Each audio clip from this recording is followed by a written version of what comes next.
ఇలా దేవుడు నామానికి స్తోత్రాలు. దేవుడు 21 రోజులు దేవుడు మనకి తోడే ఉండి లైవ్లో నడిపించాడు, కుడికలో నడిపించాడు. 22వ రోజు కుడికలో ఈ లైవ్ కుడిక ఘనంగా జరుగులాగున, పైగా పాటల్లోనూ వాక్యంలోనూ దేవుడు తోడే ఉండి మంచి మాటలు వినలాగున, ఈ కుడిక జయకరంగా జరుగులాగున ప్రార్థన చేసుకుని కుడికను ప్రారంభించుకున్నాం. పరిశుద్ధులో ప్రేమల తండ్రి నీకే స్తుతులు స్తోత్రాలు వేసా. ఇప్పటి వరకు నీ రెక్కలకి నీళ్ళు దాచి మారేసా అయ్యా, నీకే స్తుతులు స్తోత్రాలు వేసా అయ్యా. 22 కుడికలో లైవ్ ఫేస్బుక్ లైవ్లో మీరే తోడండి వేసి అయ్యా, మీరే కింద చూడండి వేసి. ఎంతోమందికి నీ వాక్యం గురించి తెలియలాగునా మీరే దయచేయమని కోరుకుంటున్నాను అయ్యా. అయ్యా, ఎంతోమందిని వాక్యాన్ని విని దాన్ని పాటించాలని మీరే దయచేయండి అయ్యా. మీరే తోడని నడిపించండి అని కోరుకుంటున్నాను అయ్యా. అయ్యా, పాటల్లోనూ వాక్యంలోనూ తోడండి అయ్యా. మీ నుంచి మంచి మంచి మాటలు వినలాగా మీరే దయచేయమని కోరుకుంటున్నాను. ఈ చిన్న ప్రార్థన పాసనలో పెట్టుకోవాలని కోరుకుంటున్నాను అయ్యా. ఈ కుడికను జయకరంగా జరిగించమని కోరుకుంటున్నాను. ఈ చిన్న ప్రార్థన పాసనలో పెట్టుకోమని అడిగి పెట్టుకుంటున్నా మా ప్రభుత్వం. రాజాని సన్నిధిలో నేనుంటానయ్యా, మనసారా ఆరాధిస్తూ బ్రతికేస్తానయ్యా. రాజాని సన్నిధిలో నేనుంటానయ్యా, మనసారా ఆరాధిస్తూ బ్రతికేస్తానయ్యా. నేనుండాలేనయ్యా, నే బ్రతుకాలేనయ్యా, నేను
బ్రతికేస్తానయ్యా.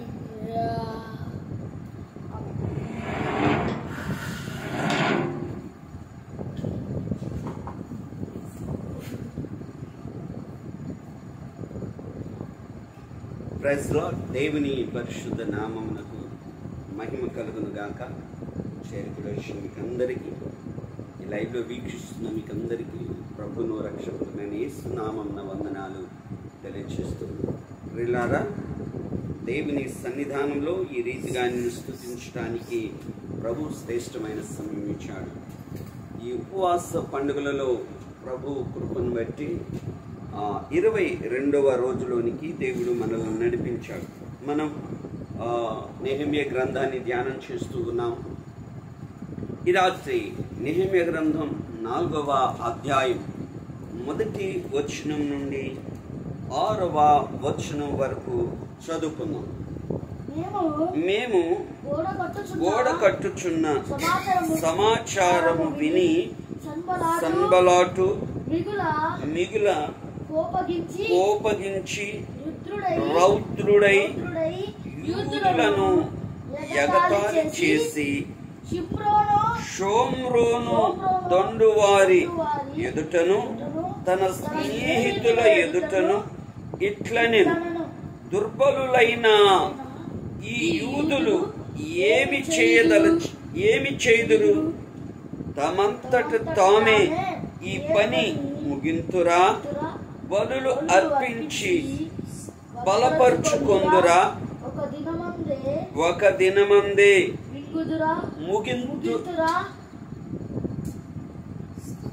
ముగింతురా?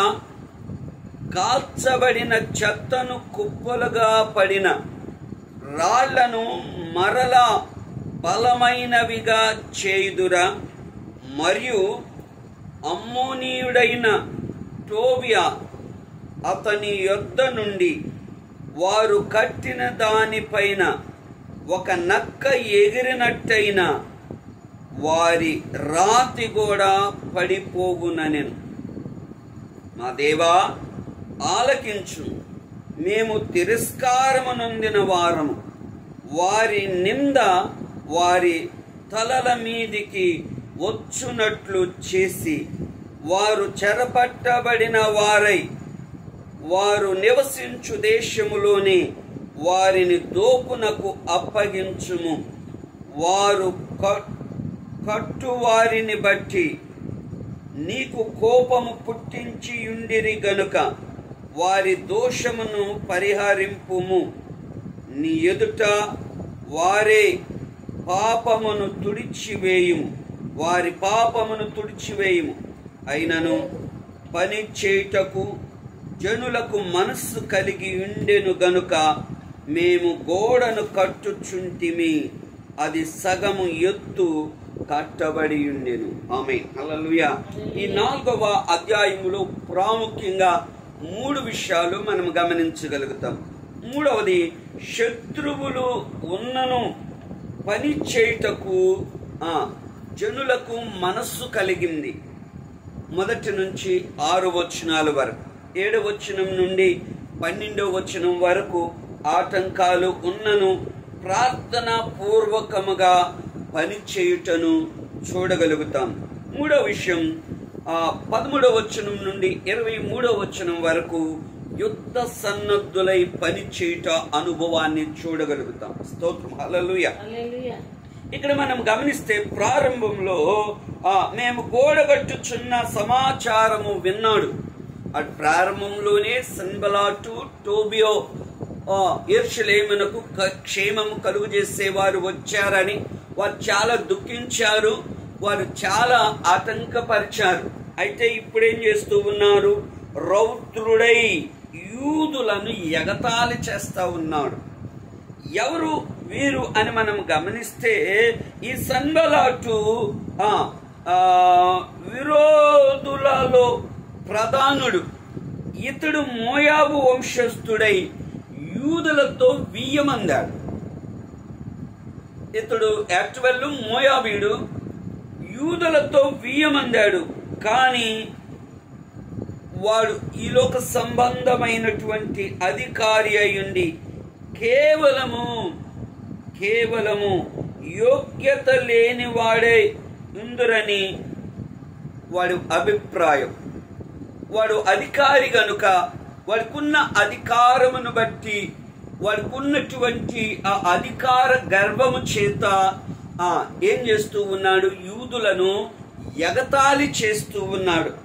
ఈ టోబియో అమ్మోనీయుడు, ఈడు ఒక దాసుడు. అకస్మాత్తుగా వీడికి యూదుల యాజకులతో వైవాహికమైన బంధుత్వం, వాళ్ళ యూదుల అమ్మాయిని చేసుకున్నందువల్ల, యాజకుల కుటుంబంలో నుండి చేసుకున్నందువలన వాడు కూడా ఒక అధికారిగా ఉన్నాడు. వాడికి హఠాత్తుగా కలిగిన ఈ అధికారమును బట్టి వారి ఇద్దరు కలిసి ఎగతాళి చేస్తూ ఉన్నారు. ఆయన అంటూ ఉన్నాడు, ఏమంటూ ఉన్నాడు? షోమ్రోను దండు వారి ఎదుటను తన స్నేహితుల ఎదుటను ఇట్లనెను, దుర్బలులైన ఈ యూదులు ఏమి చేయగలరు? దుర్బలులు అంటే బలహీనులు, లేకపోతే ఏమి తెలియని వారిగా ఉన్న వారి అనుభవం, శక్తి లేని వారిగా ఉన్నారు. వాడి దృష్టిలో, వాడి ఆలోచనలో దుర్బలమైనటువంటి వారు, నిస్సహాయ స్థితిలో ఉన్నవారు, శక్తి లేని వారు, చదువు లేని వారు, జ్ఞానము లేని వారు, ఆర్థికముగా వెనుకబడిన అనుభవంలో, ఒకవేళ సంఘముగా, సహవాసముగా, చిన్న సంఘముగా ఉన్న అనుభవాలు కలిగిన వారే. మాది గొప్ప, నేను గొప్ప జ్ఞానవంతుణ్ణి, నేను గొప్ప బలవంతుణ్ణి, వారి బలహీనులు. అయితే ఇక్కడ వాడు జ్ఞాపకం చేస్తూ ఉన్నాడు, ఈ దుర్బలులైన యూదులు ఏమి చేయుదురు? తమంతట తామే ఈ పని ముగింతురా, బలులు అర్పించి బలపరుచుకుందురా. స్తోత్రం. ఏం చేస్తారు వీళ్ళు? ఒక్కరోజు నన్ను కట్టేస్తారా? ఇంత ఇదిగా పని జరుగుతుంది, ఇంత ఇదిగా పని చేస్తున్నారు. ఒకరినొకరు ఆనుకొని గుమ్మములు, కాల్చివేయబడిన గుమ్మములను నిలవబెట్టారు. ప్రాకారాలు కట్టడానికి పనిచేస్తా ఉన్నారు. ఎగతాళి. దేవుని ప్రియులారా, ఎగతాళి చేసే స్వభావము సాతానుది.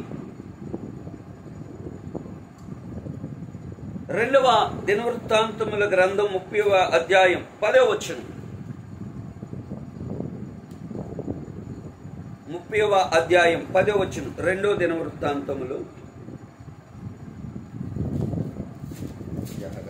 చదువు.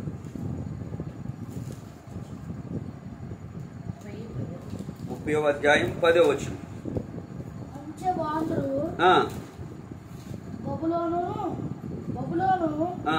దేశము వరకును ఎఫ్రాయిము మనష్షేల దేశములోనున్న ప్రతి పట్టణమునకు పోయిరి గాని అచ్చటి వారు ఎగతాళి చేసి వారిని అపహసించెరి. గమనించండి. అంచెవాండ్రు జెబులూను దేశము వరకును ఎఫ్రాయిము మనష్షే దేశములలోనున్న ప్రతి పట్టణము పోయిరి గాని అచ్చటి వారు ఏం చేశారంట? ఎగతాళి చేసి అపహసించారు. ఈరోజు ఎగతాళిగా ఉన్నావేమో. ఇక వాళ్ళెప్పుడు వారు ఏమంటూ ఉన్నారు? వారు బలులు అర్పించి వారిని వారు బలపరుచుకుందురా, ఒక్క దినమే ముగింతురా, కాల్చబడిన చెత్తను కుప్పలుగా వేయబడిన దానిని రాళ్లను మరలా బలమైనవిగా చేసుకుంటారా? అవి కాలిపోయినవి కదా, చెత్తలా మారింది కదా, బలహీనపరచబడినవి కదా, మరలా బలపరుచుకోగలరా?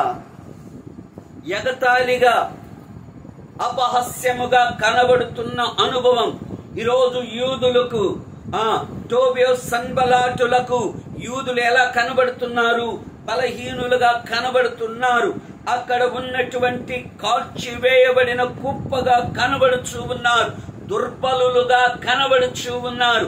వారు ఎగతాళి చేస్తున్నారు. వారి పనిలో వారున్నారు. వారి పనిని వారు ప్రారంభించారు. వారు తమను తాము సిద్ధపరుచుకున్నారు. ఈ మంచి కార్యము చేయటానికి బలము తెచ్చుకున్నారు. ఇదిగో గుమ్మములన్నిటినీ నిలవబెట్టారు. ఇప్పుడు ప్రాకారమును కట్టుకుంటున్నారు. స్తోత్రం, హల్లెలూయా. కట్టుకునే వారిని ఎగతాళి చేస్తూ ఉన్నారు.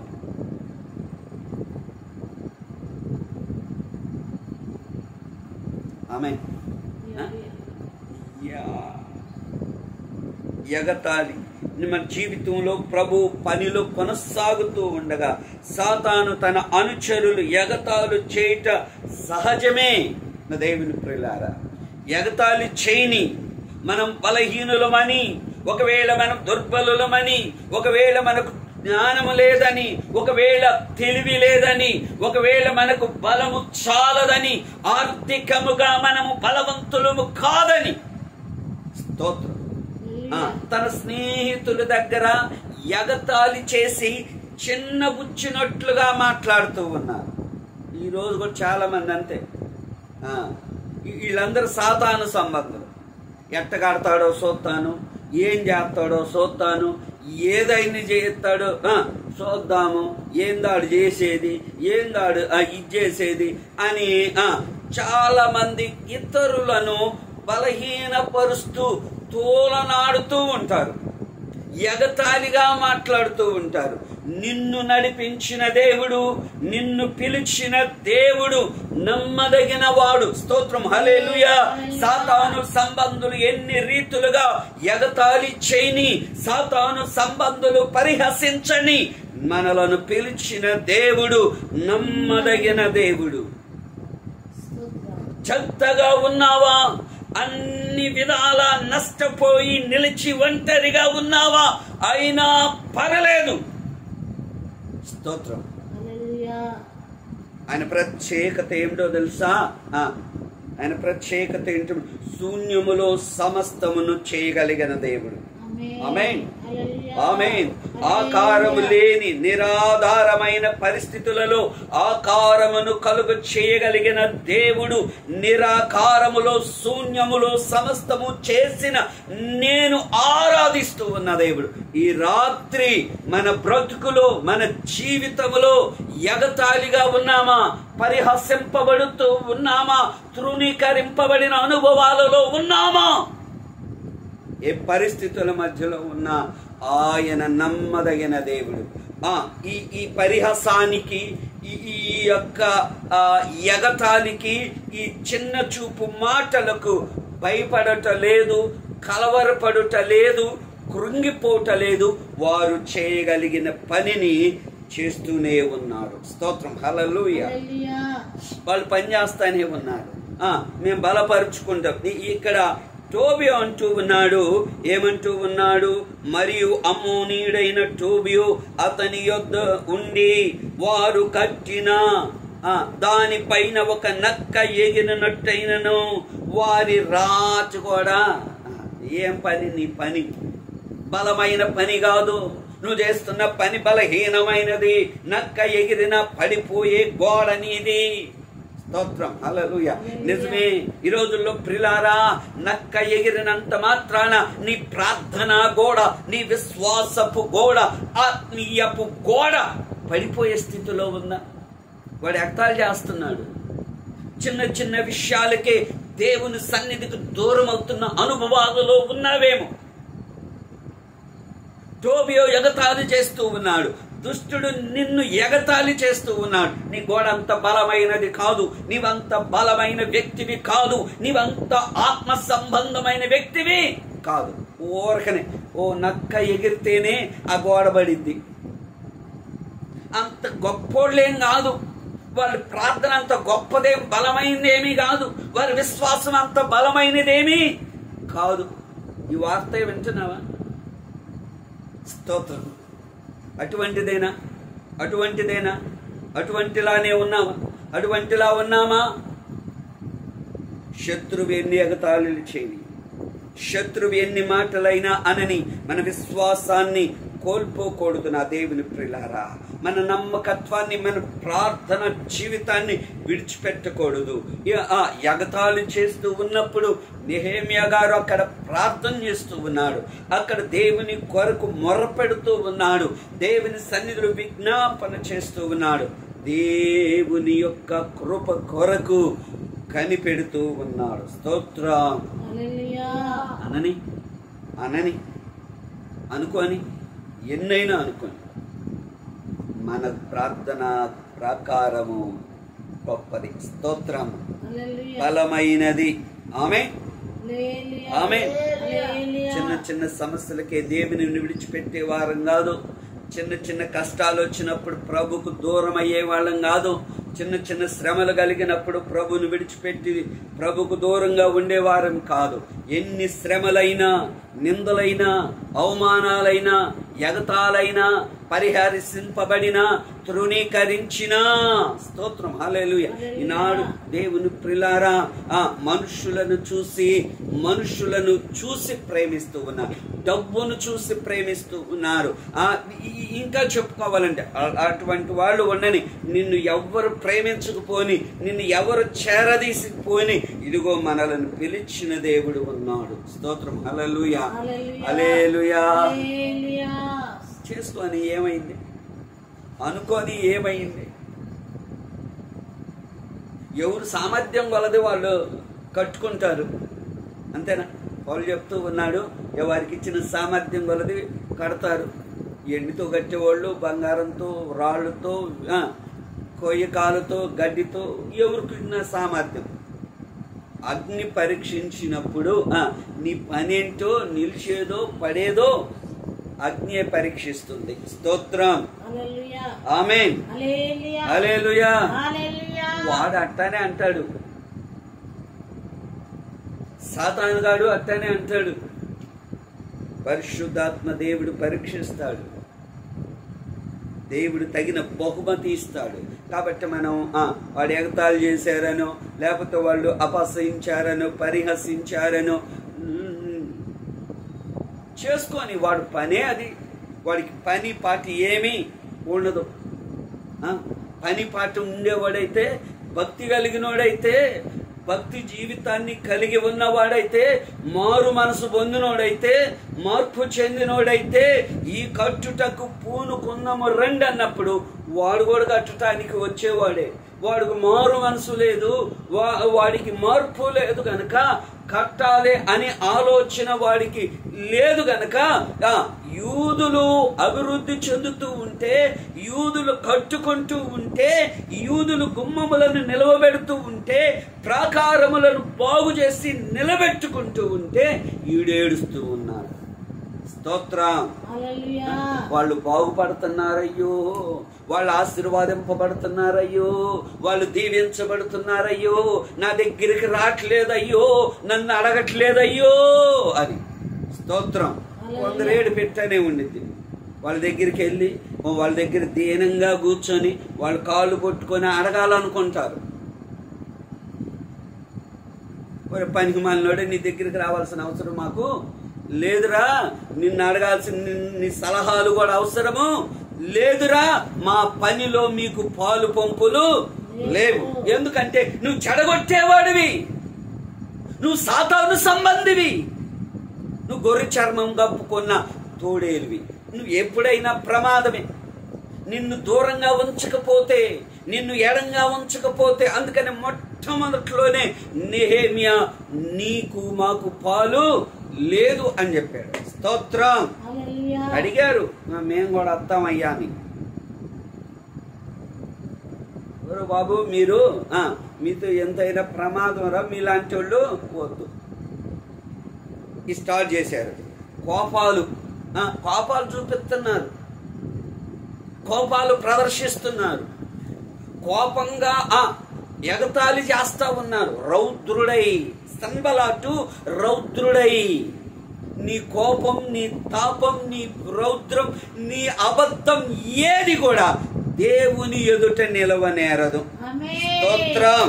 నువ్వు ఎంత కోపడినా సరే, ఈరోజు సన్బలటు నువ్వు ఎంత కోపపడినా దేవుని పని ఆగనే ఆగదు, అది ప్రాకారములు కట్టి తీరబడతాయి.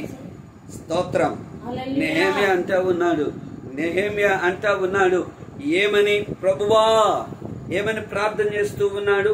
ఇక్కడ నెహెమ్యా ప్రార్థన చేస్తూ ఉన్నాడు, నా దేవా మా దేవా ఆలకించుము, మేము తిరస్కారము నొందిన వారము, వారి నింద వారి తల మీదకి వచ్చినట్లు చెయ్యి అని. స్తోత్రం.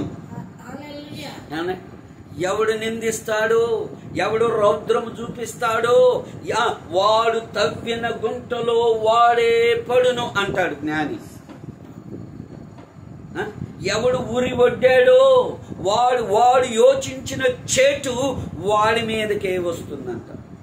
చదువుతారా మాటను?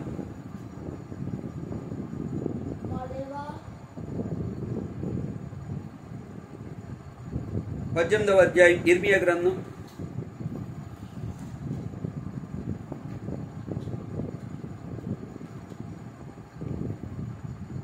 19వ వచనం.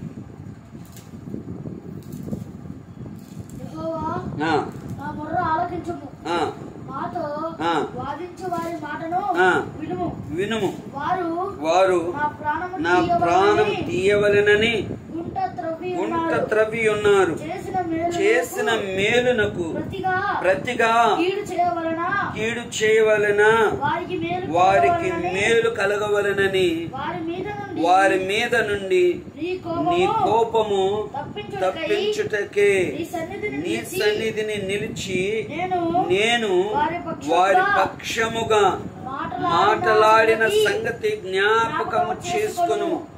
వారి కుమారులు క్షామమునకు అప్పగింపుము.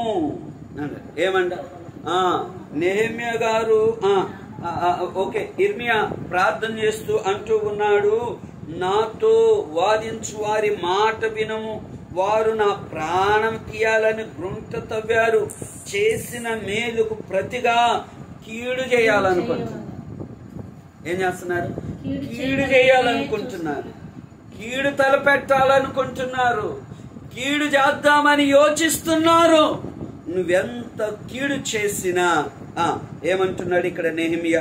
వారి కుమారులు క్షామమునకు అప్పగింపుము, ఖడ్గ బలమునకు వారిని అప్పగింపుము, వారి భార్యలు పిల్లలు లేని వారై విధవరాండ్రగుదురుగాక, వారి పురుషులు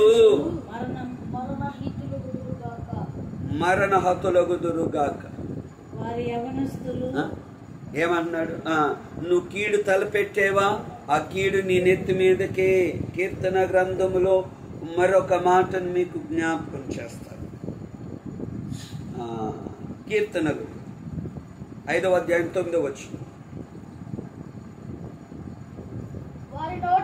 వారి నోట యథార్థత లేదు, వారి అంతరంగము నాశనకరమైన గుంట, వారి కంఠము తెరచిన సమాధి, వారి నాలుకతో ఇచ్చకము, వారి నోట యథార్థత లేదు.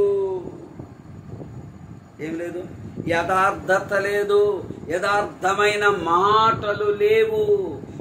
వారి యొక్క అంతరంగము నాశనకరమైన గుంట.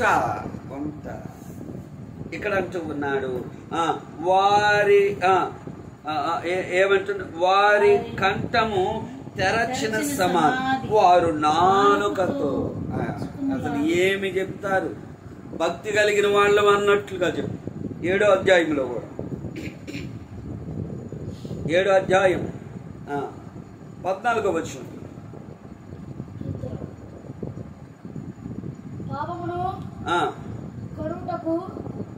పాపమును కనుటకు వాడు ప్రసవేదన పడుచున్నాడు, చేటును గర్భమున ధరించిన వాడై అబద్ధమును కనియున్నాడు. వాడు గుంట తవ్వి దానిని లోతు చేసెను, తాను తవ్విన గుంటలో. ఏమంటే పాపాన్ని గంటానికి వాడు ప్రసవ వేదన పడుతున్నాడు. పాపము జరిగించాలని వేదన పడుతున్నాడు. నిద్ర కూడా పడట్లేదు, పాపం నిద్ర కూడా పట్టట్లేదు. ఏ విధంగా నాశనము చేద్దామా, ఏ విధంగా పతనము చేద్దామా, అల్లకొల్లోలం సృష్టించి నెమ్మది లేకుండా చేద్దాం అనుకున్నాడు. నువ్వు తవ్విన గుంటలో నీవే పడుదువుగాక అంటున్నాడు కీర్తనకారుడు. నువ్వు ఇతరులకు హాని చేస్తే ఆ హాని నీ మీదకి వస్తుంది. ఇతరుల మీద అబద్ధాలు చెప్తే నీ మీదకే దేవుని చేటు వస్తుంది. ఇక్కడ 5వ అధ్యాయం 10వ వచనములో ఆయన అంటూ ఉన్నాడు, దేవా వారు నీ మీద తిరుగుబడి ఉన్నారు, వారిని అపరాధులుగా తీర్చుము. వారు తమ ఆలోచనలో చిక్కుబడి కూలుదురుగాక. వారు చేసిన అనేక దోషములను బట్టి వారిని వెలివేయుము. స్తోత్రం. నీ దోషమును బట్టి దేవుని సన్నిధి నుండి వెలివేయబడతావు. నువ్వు ఎన్ని గుంటలు తవ్వుతావో ఆ గుంటలో నిన్నే పడుకోబెడతాడు దేవుడు. నువ్వు ఎన్ని గుంటలు తవ్వినా, నువ్వు ఎంతగా పరిచర్య పనిని ఆటంకపరచాలని చూసిన, దేవుని పనికి ఆటంకంగా నిలిచిన, స్తోత్రం, ప్రార్థన చేస్తున్నాడు నెహెమ్యా. ప్రభువా ఏమని ప్రార్థన చేస్తూ ఉన్నాడు. ప్రభువా మా దేవా ఆలకించుము. మేము తిరస్కారము నొందిన వారము, వారి నింద వారి తల మీదికి వచ్చినట్లు చేసి వారు చెరపట్టబడిన వారై వారు నివసించు దేశములోని వారిని దోపునకు అప్పగించయ్యా. నువ్వు నాశనం అవ్వాలయ్యా. నీ పనికి ఆటంకంగా కలుగజేసే వారు నాశనం అవ్వాలయ్యా. ఇది పాత నిబంధన గనుక. స్తోత్రం. ఏ నిబంధన? స్తోత్రం. హల్లెలూయా. ఈ పాత నిబంధన భక్తులు శత్రువులను శిక్షించాలని ప్రార్థన చేశారు. అయితే నూతన నిబంధనలు ప్రభువైన యేసు క్రీస్తు మత్తయి సువార్త 5వ అధ్యాయం 4వ వచనం 5వ వచనములో ఏమంటూ ఉన్నాడు? దుఃఖపడువారు ధన్యులు, వారు ఓదార్చబడుదురు. 5వ వచనం 4వ వచనం 5వ వచనం 5వ అధ్యాయం 5వ వచనం కిందకు వచ్చే 6వ వచనానికి వచ్చే నీతి కొరకు ఆకలి దప్పులు గలవారు ధన్యులు, వారు తృప్తిపరచబడుదురు. కానీ కనికరము ఆమేన్. స్తోత్రం. నీ చదివే విషయంలో పర్ఫెక్ట్గా అది కంటిన్యూ చేయాలి. ఓకే, నేను చదువుతాను. చాలా 5వ అధ్యాయంలో ఆయన అంటాడు. ఓకే, కిందకు వచ్చేస్తుంది. 11వ వచనంలో ఏమంటున్నాడు? నా నిమిత్తము జనులు మిమ్ములు నిందించి హింసించి మీ మీద అబద్ధముగా చెడ్డ మాటలెల్లా పలుకునప్పుడు మీరు ధన్యులు, సంతోషించి ఆనందించుడి, పరలోకమందు మీ ఫలము అధికమగు. 11వ వచనం. అక్కడి నుంచి ధన్యులు ధన్యులు ధన్యులు అని చెప్పుకుంటూ ఇక్కడ అంటున్నాడు, నా నిమిత్తం జనులు మిమ్ములు నిందించి హింసించి మీ మీద అబద్ధముగా చెడ్డ మాటలెల్లా పలుకునప్పుడు ధన్యులు. ఆమేన్. హల్లెలూయా. ఏం పలికేటప్పుడు ధన్యులు అంట? వాళ్ళు పలుక్కొని, వాళ్ళు చెడ్డ మాటలే పలుక్కొని, వాళ్ళు అపనిందలే వేయని, మన మీద మనల్ని నిందించని, మనల్ని ఎన్ని మాటలైనా అనుకోని, యేసయ్య అంటున్నాడు, నా కుమారుడా నీవు ధన్యుడవు. ఆమేన్. మనకి ఎంత కోపం వస్తుందో, మనం ఎంత బాధపడతామో, మనకెంత రౌద్రం వస్తుంది. అనవసరంగా నన్ను అన్నారా, నన్నెందుకే అంటారు, అసలు నన్నెందుకు అనాలి, కోపం వస్తుంది కదా. నిజంగా వచ్చిందని కొన్ని సమయాల్లో ఆ చెడ్డ మాటలు పలుకుతూ ఉన్నప్పుడు, అబద్ధాలు చెప్తూ ఉన్నప్పుడు, మోసపు మాటలు జనం ఏ నమ్ముతారు? ఏ నమ్ముతారు? అయ్యో వాళ్ళు నమ్ముతారే. నా కుమారుడా, యేసయ్య అంటున్న నా కుమారుడా నీవు ధన్యుడు అయ్యా అనుకొని నిందించని, హింసించని, అబద్ధ సాక్ష్యాలు చెప్పని, అబద్ధపు నిందలు వేయని కొందరు ఉంటారు. సంఘంలోనే ఉంటూ పాస్టర్ గారి మీదే నిందలేస్తా ఉంటారు. మళ్ళీ సహవాసంలోనే ఉన్నట్టుగా నటిస్తారు. సాతాను వెలుగుదూతలు. ఇదే గొర్రె చర్మం కప్పుకున్న తోడేలు మనల్ని ఎప్పుడు పొడుతానే ఉండిద్ది. నిద్ర ఉండదు. పొడవటమే దాని గురి. సాతానుడు గురి పొడవటమే. సాతానుడు గురి నాశనము చేయాలని. సంతోషంగా ఉంటే ఒప్పుకోడు. భార్యాభర్తలు సంతోషంగా ఉంటే ఒప్పుకోడు. కుటుంబం సంతోషంగా ఉంటే ఒప్పుకోడు. వాడికి ఎప్పుడు గొడవలు పడతా ఉండాలి. వాడికి ఎప్పుడు ఇంట్లో గొడవలు ఆడుకుంటా ఉంటే వాడు మనసు ప్రశాంతంగా ఉండేది. కుటుంబాలను పాడు చేయటమే వాడి గురి. నూతన నిబంధనలో ఆయన అంటున్నాడు, వారి కొరకు, నిశత్రువుల కొరకు ప్రార్థించమన్నాడు. పాత నిబంధనలో భక్తులు ఏం చేస్తారో తెలుసా? వారిని హింసించిన వారికి ప్రభువా నీ తీర్పు రావాలి అని ప్రార్థన చేశారు. ప్రభువైన యేసయ్య అన్నాడు, వారి కొరకు మిమ్మల్ని నిందించి హింసించే వారి కొరకు వారు రక్షణ పొందినట్లుగా, వారు మార్పు చెందినట్లుగా, వారు మారు మనసు పొందినట్లుగా ప్రార్థించారు. ఎన్ని ఎగతాలైనా ప్రియులారా, ఏ విధమైన ఎగతాలైనా మన జీవితంలో కలగని. స్తోత్రం. హల్లెలూయా, హల్లెలూయా. ఎన్ని హేళనలు, ఎన్ని పనికి ఆటంకాలు కలగని, ఇదిగో మనల్ని పిలిచిన దేవుడు ఆయన ఉన్నాడు. ఆయన వైపు చూద్దాం, ఆయన యందే నిరీక్షణ ఉంచుదాం. ప్రియులారా, దేవుని సన్నిధానములో పౌలు అంటాడు, నా ప్రాణమును ఎంత మాత్రము కూడా ప్రియమైనదిగా ఎంచుకోవట్లేదు. బ్రతుకుట క్రీస్తే, చావైతే మేలు. ఎంత గొప్ప సమర్పణ కదా దేవుని కొరకు, సువార్త కొరకు. ఎగతాళికే, హేళనకే, అబద్ధం మాటలకే మనం బాగా ఫీల్ అవుతాం. లుస్త్రా ఆ ప్రాంతంలో, దెర్బే ఆ ప్రాంతంలో పౌలు గారిని రాళ్లతో కొట్టి ఈడ్చుకొని ఊరవతల పాడేశారు. ఏం చేశారు? ఈడ్చి ఊరవతల పడేశారు. అందరూ చూస్తానే ఉన్నారు. చనిపోయాడేమో అనుకుంటున్నారు. మరి ఎప్పటికి స్పర్శ వచ్చిందో, ఆయనకి ఎప్పటికి మెలకు వచ్చిందో, లేచి అదంతా దులుపుకొని దెర్బే ప్రాంతానికి వెళ్ళి దేవుని సువార్తను ప్రకటించాడు. స్తోత్రం. ఆమేన్, ఆమేన్, ఆమేన్. నా దేవుని ప్రియులారా, ఇటువంటి వారు అనేకులైన ఉండని మనలను పిలిచిన దేవుడు మనలను నిలవబెట్టుకుంటాడు. ఆయన మనలను విడువని దేవుడు, ఆయన మనలను ఎడబాయని దేవుడు, ఆయన మనతో ఉన్న దేవుడు. నీకు విరోధముగా ఉన్న వారందరూ కూడా యేసయ్యకు విరోధులే. స్తోత్రం. తీర్పు మనం ఎందుకు తీర్చటం? పగ తీర్చుకోవటం మన పని కాదు, ఆయన పని. ఆయనకు అప్పగించు. ప్రభా, నీ పనికి ఆటంకంగా నిలిచిన ప్రతి ఆటంకాన్ని, ప్రతి సాతాను శక్తిని ఆయన అణిచివేసి నడిపిస్తాడు. ఆమేన్. అంతే.